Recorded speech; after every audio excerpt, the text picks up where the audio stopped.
Thank you, Mr. Chairman. I'm delighted to report that we'll now return to the actual bill before us. And I want to thank my colleague, Congresswoman Escobar, for introducing this important piece of legislation. All too often, notaries painting themselves as legal service providers take advantage of immigrants seeking legal help.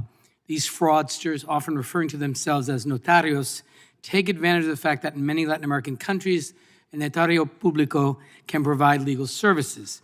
Here, however, that is not the case, as being a notary does not license you to practice immigration law.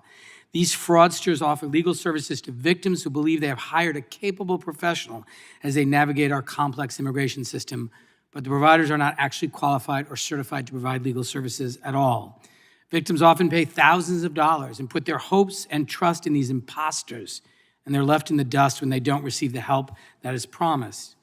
These notarios often make mistakes in court filings and with other documents, which can have disastrous and sometimes irreversible harm on an immigrant status and on a particular case.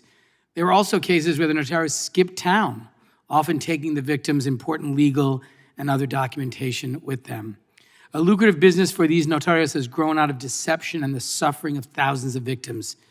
And I know firsthand, having received complaints about this when I was mayor and continue to receive complaints about these individuals as a member of Congress.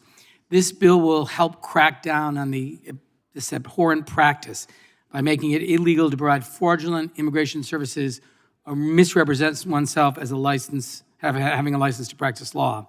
It also will require the Department of Justice to dedicate 15 attorneys to investigate and prosecute such fraudulent practices, and would create a public list of those convicted of providing immigration services unlawfully so others know to be aware of such bad actors.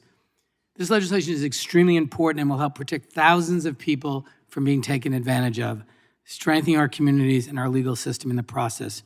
I want to end by again thanking Representative Escobar for reintroducing this important legislation, for her commitment to this issue, and urge my colleagues to support this effort to root out deceptive and predatory practices in our communities. And with that, Mr. Chairman, I yield back.